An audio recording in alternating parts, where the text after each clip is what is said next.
ነው። በተለይ ዘላለም እንደዛ የተዋጣለት ሴራ እንዳልሸረበችና የብዙ ሰዎችን ሕይወት ምስቅልቅል ውስብስብ እንዳላደረገች መጨረሻ ማጣፊያው ሲያጥራት እንኳንስ የገዛ ቤተሰቧን እነ ኮሎኔል ሳይቀር ምን ያህል ገደል እንደከተተቻቸው ራሷ የእምነት ክህደት ቃሏን በሰጠችበት ወቅት ኮሚቴው ሐቁን መረዳት መቻሉን ነበር ያየነውና ትረካው የተቋረጠው። በዛሬው ዕለት ደግሞ ጥልማሞት ምዕራፍ 3 ቁጥር 56ን ይዛልን ከች ብላለች። በዚህ ዝግጅት የሙላትንና የነደበሳይን ውይይት እንመለከታለን። እንደሚታወቀው ሁሉ ሙላት ካለቃው ካቶ ስብሐት ቢሮ እንደወጣ ወደ ካፍቴሪያ በመሄድ ፋንታ ወደ ቢሮ እንደተመለሰ ሁለት ሰዎች ማለትም የገዛ ጓደኛው ደበሳይና አንድ ወታደራዊ ዩኒፎርም የለበሰ ሻምበል ሲጠብቁት አገኘ ብለን ነበር ትረካው የተቋረጠው። የዛሬው ትረካ ከዛ የሚቀጥል ይሆናል። እነ ደበሳይን ምን አመጣቸው? ምን ፍለጋ? ከዚያስ? ትረካው ይቀጥላል። አዎ በዚህ ዝግጅት ተካፋይ ብትሆኑ ዕውቀት ትቀስሙበታላችሁ፣ ትዝናኑበታላችሁ፣ ታተርፉበታላችሁም የሚል ጽኑ እምነት አለኝ። ከእናንተ አልፎ ተርፎም ትርፉን ለወገኖቻችሁ ብታጋሩ ትርፋማ ያደርጋችኋልና ተጠቀሙበት። እግረ መንገዳችሁንም ውዴታችሁን ብታሳዩኝ፣ አስተያየታችሁንም ብትለግሱኝ ደስታውን አልችለውም። በዘመኑ ቋንቋ ኮሜንት፣ ላይክ እና ሼር እንደማለት ነው። ብስራት ኢትዮጵያ ለሀገራችን ለወገናችንና ለመላው ዓለም ሰላምን ትመኛለች። የመጽሐፉ ርዕስ ጥልማሞት፣ ደራሲ ኪዳነ ማርያም ደሴ፣ ተራኪ ኪዳነ ማርያም ደሴ፣ አዘጋጅና አቅራቢ ኪዳነ ማርያም ደሴ። እግዚአብሔር ይስጥልኝ። አመሰግናለሁ።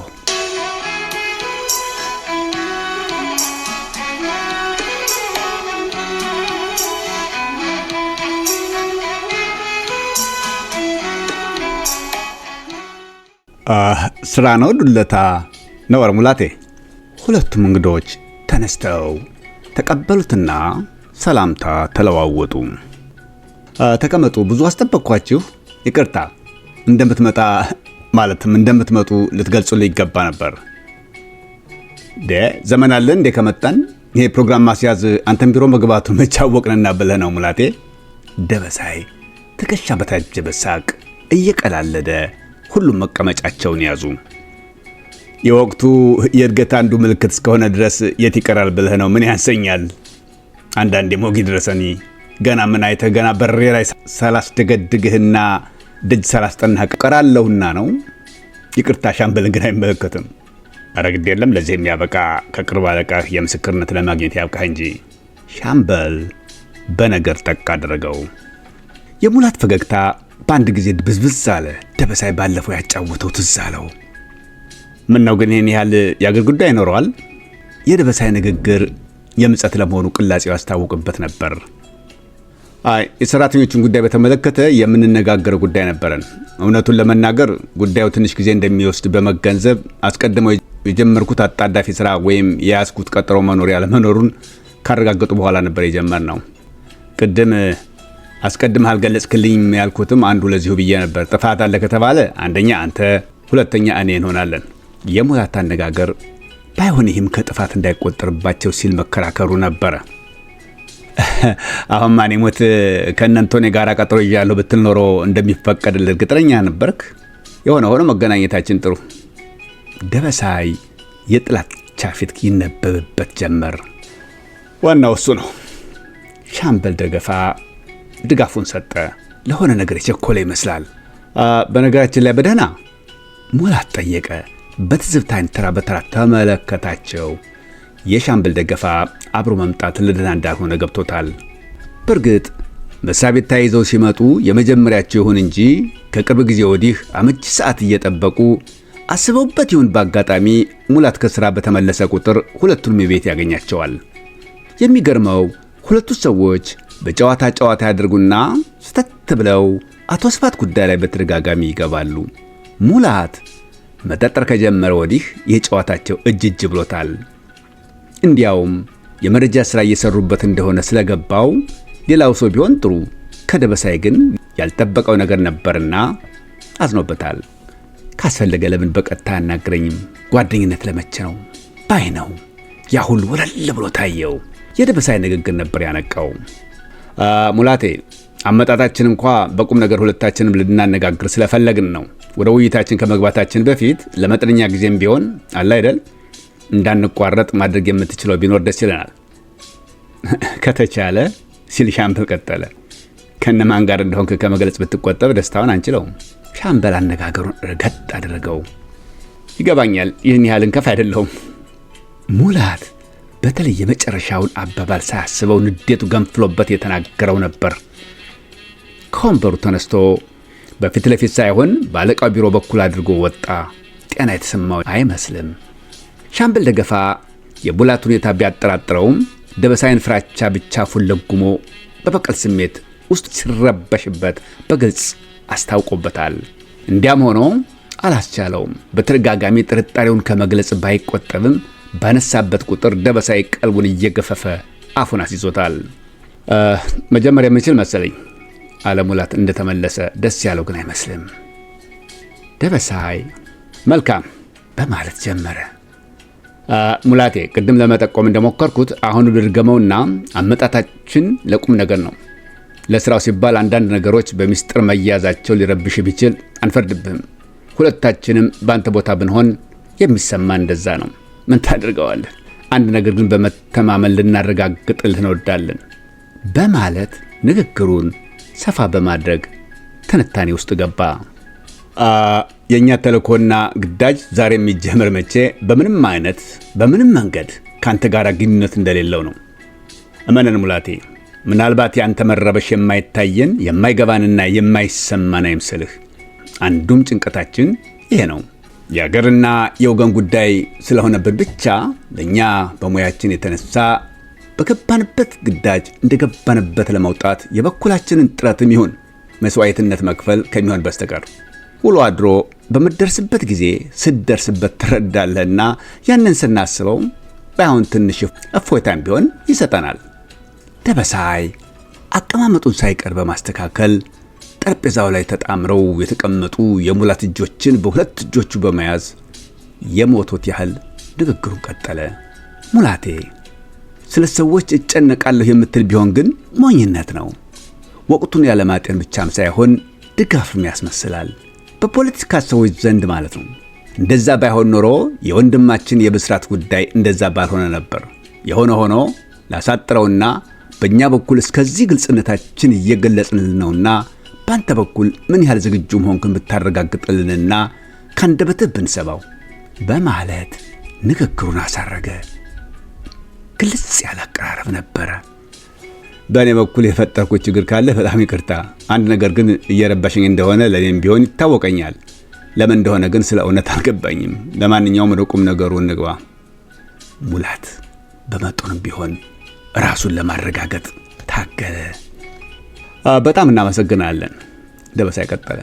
ያንተን ማንነት የላከን ክፍል በወገናዊነት ባያይህ ኖሮ አንተን ሳያስፈልግ ስራው መስራት በተቻለ ነበር። ለዚህ መብቃቱ ራሱ እግረ መንገዱን የራስን ማንነት ማረጋገጥ መሆኑን መዘንጋት የለብህም ሙላቴ። በአሁኑ ጊዜ ራሴን ያውቀዋለሁ ማለት ብቻ አይበቃም። አንተ የምታውቀውን አንተነትህን በትክክል ያንተን ያህል ያወቀልህ ቢኖር ምንኛ መታደል መሰለህ። ጉዳዩ ማንንም ይጥቀም ማንንም ይጉዳ በዘማችም ይሁን በተዘማቾቹ በኩል ዛሬም ብቻ አይደለም ነገ ከነገ ወዲያና እስከ ወዲያኛውም ቢሆን አንተ ከደሙ ንጹህ ነህ ሙላቴ።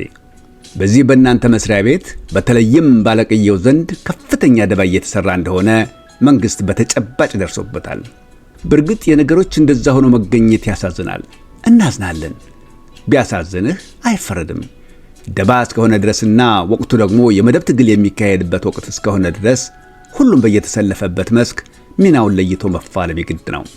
መንግስት በሐሳብ ደረጃ የደረሰበትን መረጃ በተጨባጭ ከነ ኤግዚቢቱ በመያዝ የሚያስጠይቀውን ክፍል ህግ ፊት አቅርቦ ሊፋረደው ይፈልጋል።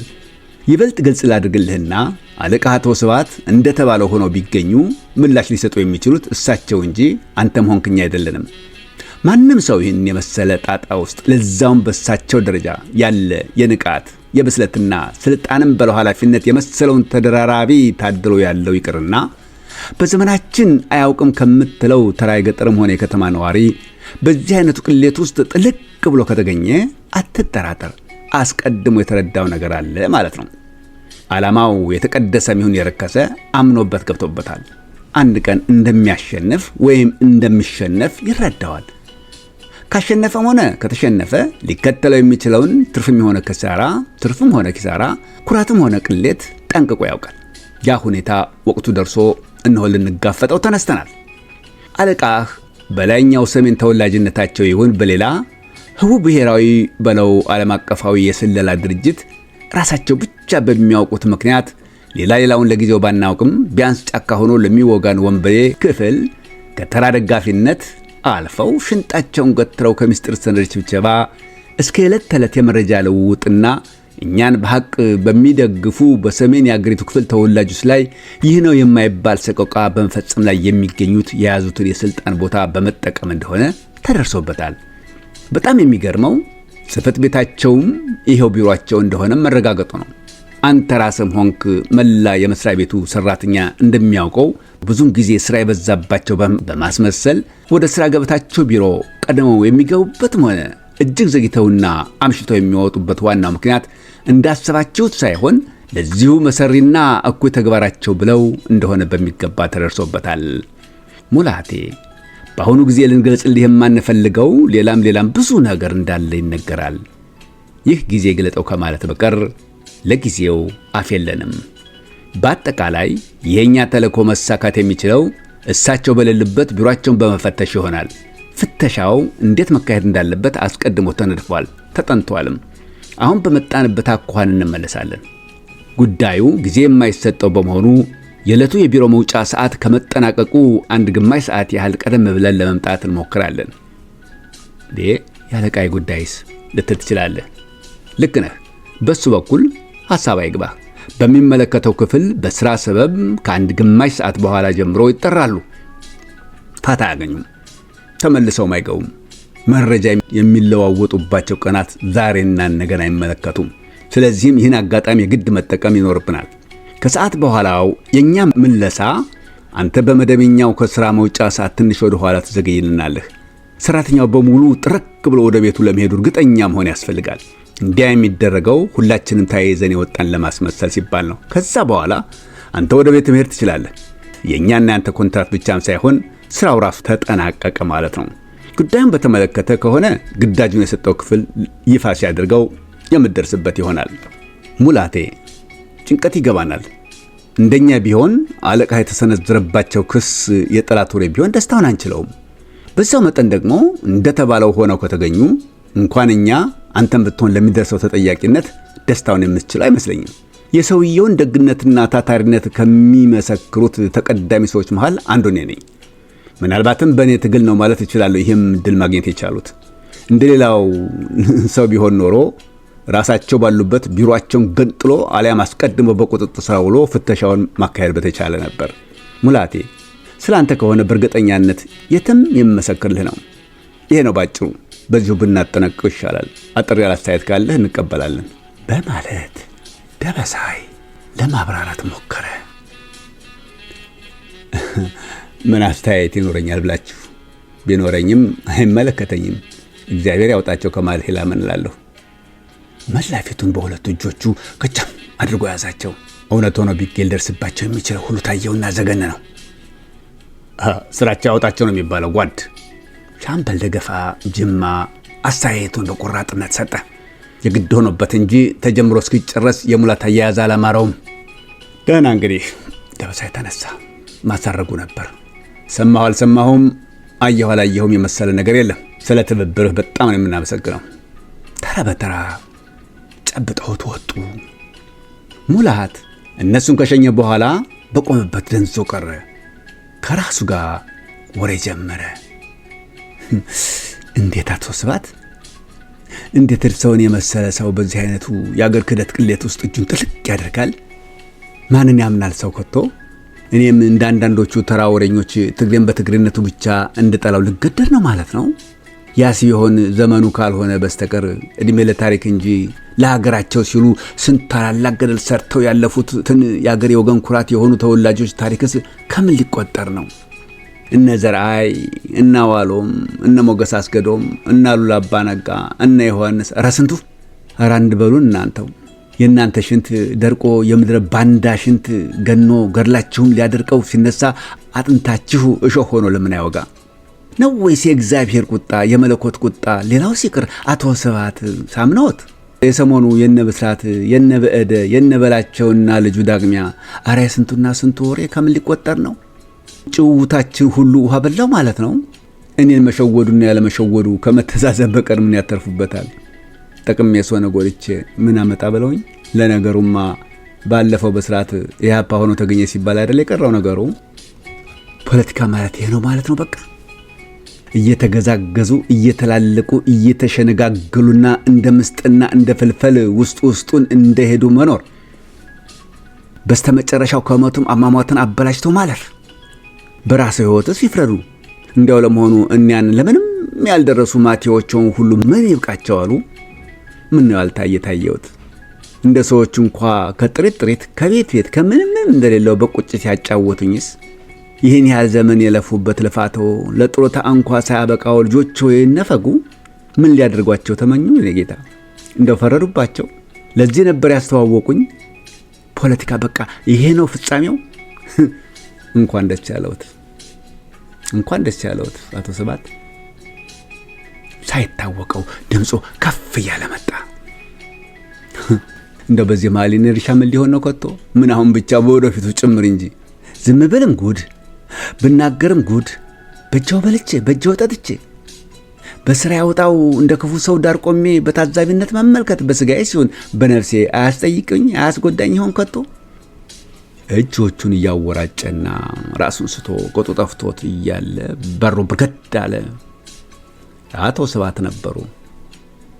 የበር እጀታውን እንደጨበጡ ግማሽ ሰውነታቸውን ብቻ አዝልቀው ይቅርታ ሙላቴ ቸኩያለሁ፣ ለጸሐፊዋ ነግሬያታለሁ፣ ስብሰባ አለብኝ መሄዴ ነው።